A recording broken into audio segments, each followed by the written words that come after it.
The Brotherhood of Steel are not the leaders the Commonwealth deserves, but they are the leaders the Commonwealth needs right now. What's up guys, Acerthorn here, and welcome to another lore and discussion video.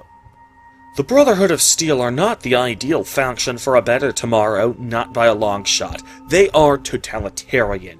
They have little qualms about killing innocents or taking things that belong to someone else. They are not, by a long shot, the people I would want ruling over me in an otherwise stable government.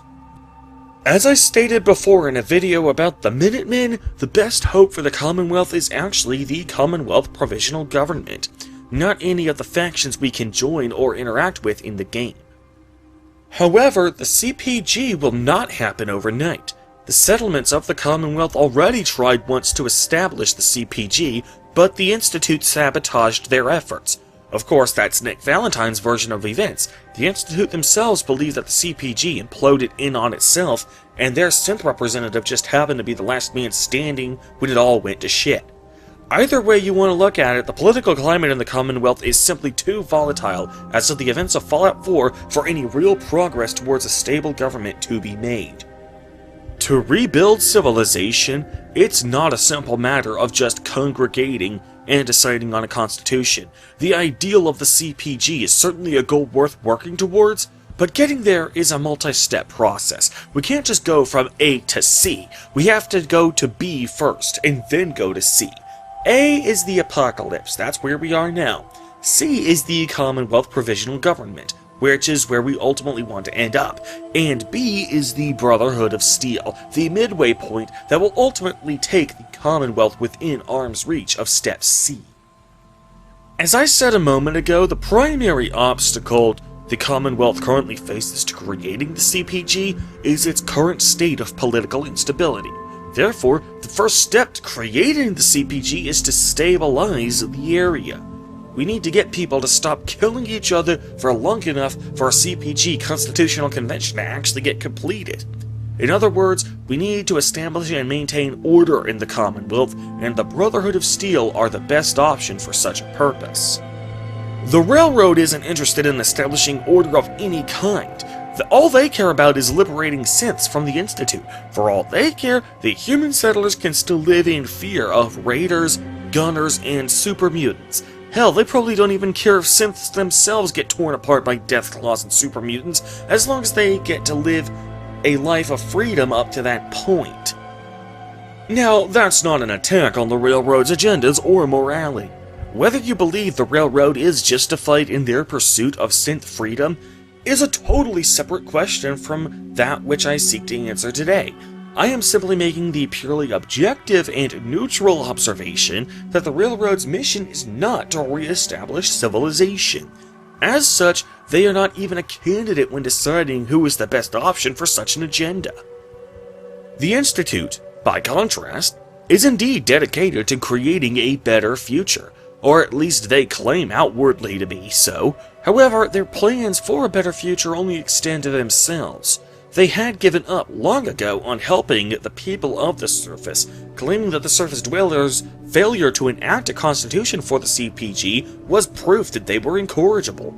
At best, the Institute is fit to simply leave the surface world to its folly, but more realistically it appears that they have the goal of outright genocide of the surface dwellers, as evidenced by X688's comment. The world will be better off once the surface dwellers die out. The way I see it, the Commonwealth is the past, and the Institute is the future. So the Institute are not the ideal faction to side with either. They are no better than the Enclave from Fallout 2 and 3. The Minutemen come in a very close second place. Unlike the Railroad, they have the desire to build a better tomorrow, and unlike the Institute, their agenda includes preserving life and protecting innocence. As far as morals, ethics, and agenda are concerned, the Minutemen have the Brotherhood of Steel beaten by a country mile. However, as I pointed out in my video about why the Commonwealth Minutemen are unsustainable, the primary thing that holds them back is a lack of resources. As I thoroughly demonstrated in that video, the Minutemen do not actually charge any fees for their services. The money you get for doing Minutemen jobs is purely a game mechanic and isn't happening in lore any more so than if you used console commands to give yourself the money.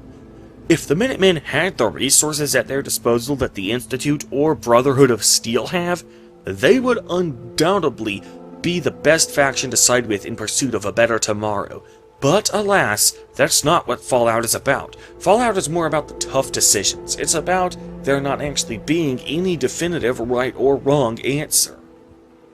The Brotherhood of Steel does not score perfect 10s across the board when it comes to everything a good government needs, but they are the best overall, given what we have to work with.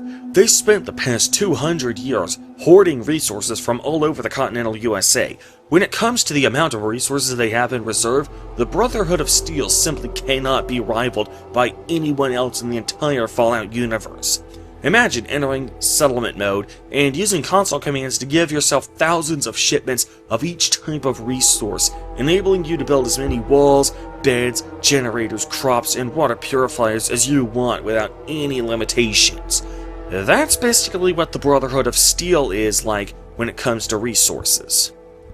Now, are the Brotherhood of Steel looking to rebuild civilization? Not exactly. The Brotherhood of Steel are more concerned with the hoarding of advanced technology than actually establishing any legitimate government. But unlike the Railroad, their agenda definitely has the indirect effect of bringing order to the Commonwealth. Their mission of hoarding technology has the effect of disarming raiders, giving them lesser means of achieving their raider goals of bloodshed and chaos. They are also looking to eliminate the Institute, and regardless of how you feel about the old CPG, whether you feel it self-imploded or the Institute sabotaged it, the Institute is undoubtedly responsible for many atrocities in the Commonwealth, not the least of which is the current infestation of super mutants. I'd have to imagine, if Arthur Maxson had given his speech that he gives when you first arrive on the Pridwin, but did so publicly in Diamond City's market, he would have been met with a superhero-esque ovation. Beneath the Commonwealth, there is a cancer, known as the Institute. A malignant growth that needs to be cut before it infects the surface. They are experimenting with dangerous technologies that could prove to be the world's undoing for the second time in recent history. The Institute scientists have created a weapon that transcends the destructive nature of the atom bomb. They call their creation the synth, a robotic abomination of technology that is free-thinking and masquerades as a human being. This notion that a machine could be granted free will is not only offensive, but horribly dangerous. And like the atom, if it isn't harnessed properly, it has the potential of rendering us extinct as a species. I am not prepared to allow the Institute to continue this line of experimentation. Therefore, the Institute and their synths are considered enemies of the Brotherhood of Steel, and should be dealt with swiftly and mercilessly. This campaign will be costly, and many lives will be lost. But in the end, we will be saving humankind from its worst enemy, itself. They may have different motives than simply establishing a stabilized Commonwealth government, but their efforts nevertheless indirectly bring the Commonwealth closer to that goal. Anyone who wishes to bring about the Institute's destruction is probably alright in 99% of the Commonwealth citizens' eyes, even if they have their own agenda. Besides, even on principle, the Brotherhood of Steel is sort of aimed at making the Commonwealth a better place. The whole reason the Brotherhood of Steel has dedicated its existence to hoarding advanced technology is because its founder, Roger Maxson, personally witnessed the end of the world due to the Great War, simply because the two superpowers of the world only cared about their own agendas and didn't give a rat's ass about the collateral damage their war efforts inflicted or the measly peasants who needlessly suffered and died in furtherance of their selfish goals. We see this disdain for the pre-war government manifested in both Paladin Dance's and Arthur Maxson's personalities. It was corporations like this that put the last nail in the coffin for mankind. They exploited technology for their own gains, pocketing the cash and ignoring the damage they'd done. Look around you, Dance. Look at the scorched earth and the bones that litter the wasteland. Millions, perhaps even billions, died because science outpaced man's restraint. They called it a new frontier and pushing the envelope, completely disregarding the repercussions. Can't you see the same thing is happening again? By hoarding advanced technology and weapons, the Brotherhood of Steel are preventing further cataclysm. As long as non-Brotherhood people are restricted to mere pipe guns and leather armor, battles will continue to be small-scale. A single band of raiders against a single farmer settlement. It will never go beyond that. They may not be actively pursuing a solution to the core problem, but at least they are preventing the problem from getting any worse. Bear in mind that the Brotherhood of Steel isn't actively looking to conquer the Commonwealth. They don't even really plan to use most of the advanced technology that they confiscate. They only use some of the technology they collect to the extent it furthers their own goals of collecting technology. Most new Brotherhood recruits are usually issued a single suit of power armor and a single laser weapon each, and losing either is punishable by death, as evidenced by the opening cutscene of Fallout Tactics Brotherhood of Steel. You will be issued basic weapons and armor. There are 3 simple rules to follow with Brotherhood equipment. If you damage your weapon, you will spend a week in the box. If you damage your armor, you will spend a week in the box. If you lose either, I'll kill you myself. For the most part, the Brotherhood of Steel collects advanced technology and then just holds on to it. The important thing is to keep it out of the hands of the Wastelanders. They're like Harry Potter trying to get the Sorcerer's Stone. He has little, if any, interest in using the stone for his own purposes. He only wants to get it in order to make sure Voldemort doesn't get it. The Brotherhood of Steel see advanced technology in much the same way. They aren't looking to conquer the Commonwealth the way the Institute is. If the Institute's plan to build a better tomorrow isn't simply to kill off the surface dwellers, it certainly appears to be to take the Commonwealth by force and place it under their iron-fisted rule. The world needs to know that we are in power and the Commonwealth is ours. We'll soon have the capabilities to deploy androids to the surface in great enough numbers to maintain order. The Brotherhood of Steel, meanwhile, appear to be quite content, simply stripping the Commonwealth of any advanced technology and then leaving the Commonwealth to its folly. The people of the Commonwealth can then congregate and agree on a constitution that is in their best interests, as opposed to simply surrendering absolute rule over to the Institute. And if you insist on seeing direct evidence that the Brotherhood of Steel would allow this, you need look no further than the events of Fallout New Vegas.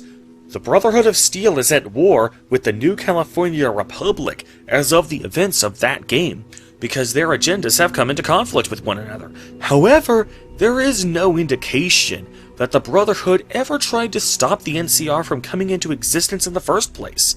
If the formation of stable governments by the people were in and of itself a violation of the Brotherhood's ideals, the Brotherhood would have had the means to stamp out the NCR before it got to even 1% of the size that it was in New Vegas, where it could actually pose a legitimate threat to the Brotherhood's dominance.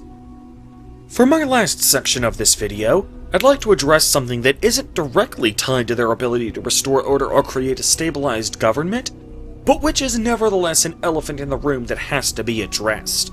Their hatred, even genocidal hatred, of all things non-human. To many people, that alone instantly disqualifies them from being a faction worth siding with, to the exclusion of all other factors, and I can certainly understand why.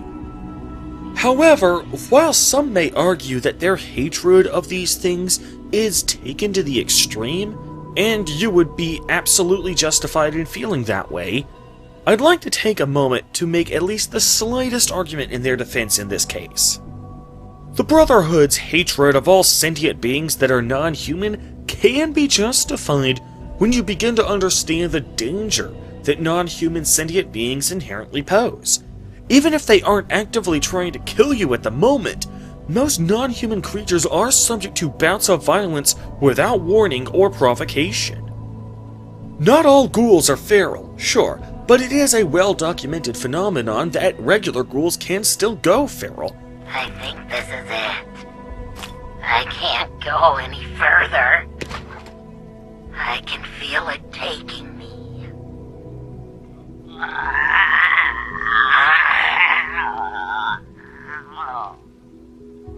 No, gotta keep it together a little longer. Oswald, I'm sorry. I've looked everywhere I could think, but there's no cure. What towns and outposts I could find said that we ghouls just go feral eventually, and there's nothing to be done. Maybe it was the misters. Held out. As long as I can. I know this isn't what you'd want, but I can't stand the thought of mindlessly attacking everyone around me. So I've decided to end it on my own terms.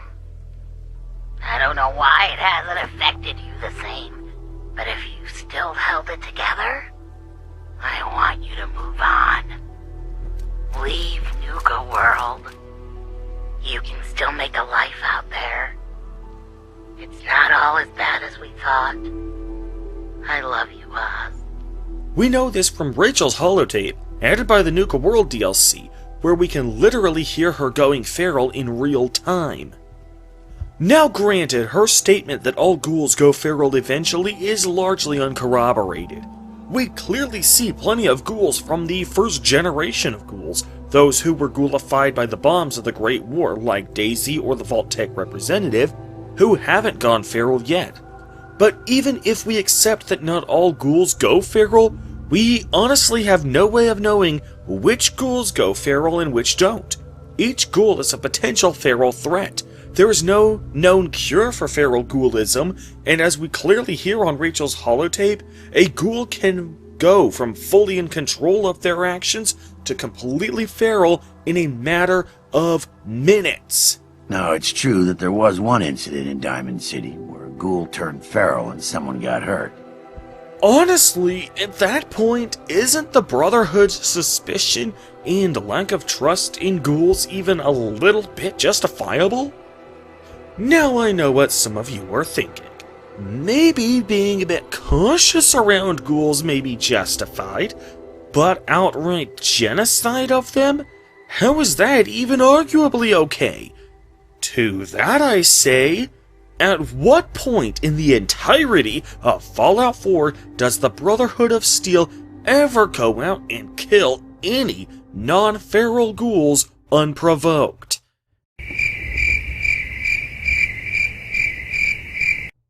Yeah, that's a bit of a tough one, isn't it?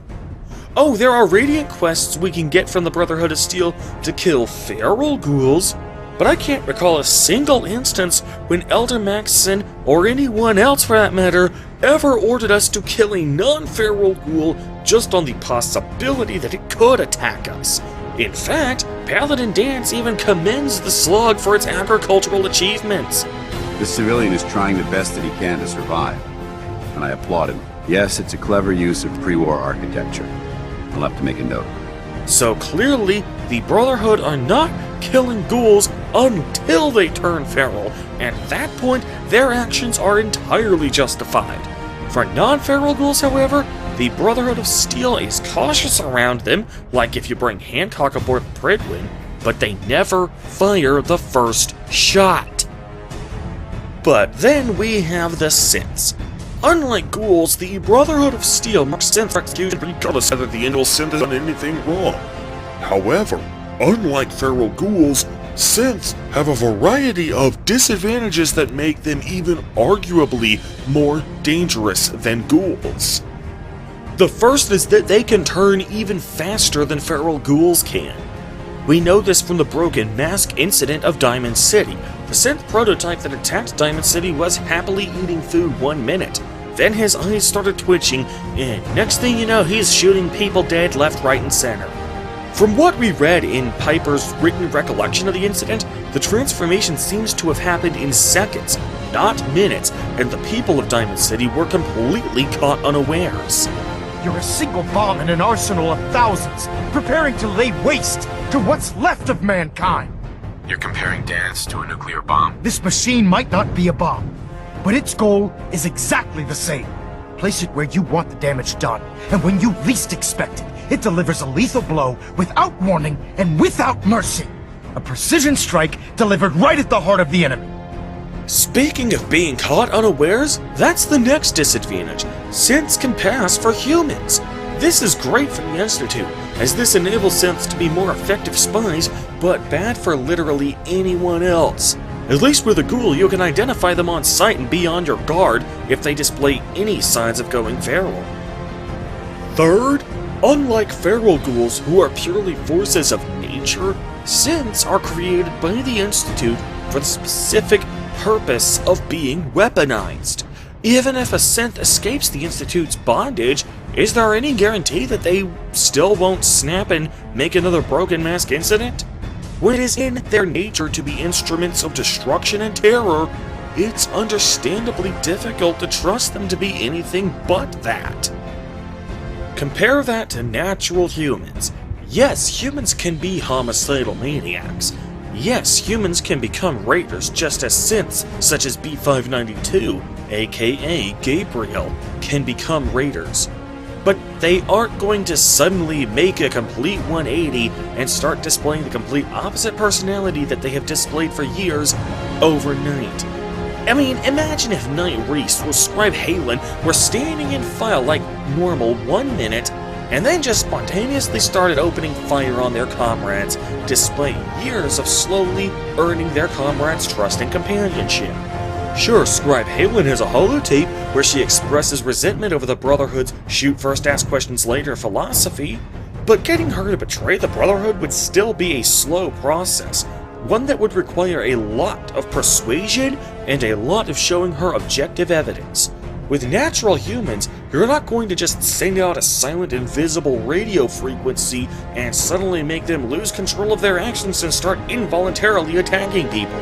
The key word being involuntary. Sure, the Brotherhood of Steel might be a bit extreme in their hatred of all non-humans, but in the post-apocalyptic world that this game takes place in, there is often a very fine line between bigotry and pragmatism. You can never be too careful. In conclusion, the Brotherhood of Steel is far from ideal. But there is no ideal in this universe.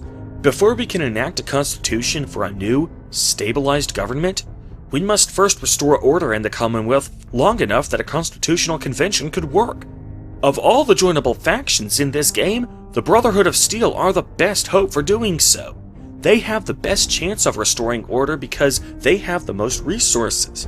The Minutemen surpass them in overall desire to see order restored, but the Brotherhood's agenda is certainly a solid 7 out of 10 at the very least, and unlike the Institute, they aren't looking to rule the Commonwealth with an iron fist, but instead would allow a new government to rise from the ashes once they've completed their plunder of the Commonwealth for advanced tech. They don't score perfect 10s across the board, but they score the highest overall. And that will do it for today's video. If you guys enjoyed this video, be sure to give it a thumbs up and share it with your friends. Also, be sure to subscribe for more in-depth analysis of your favorite video games. And be sure to check out some of my Let's Plays, where I take a more lighthearted approach to these games and just have a good time. In the meantime, however, I am Acerthorn, and I will see you guys later.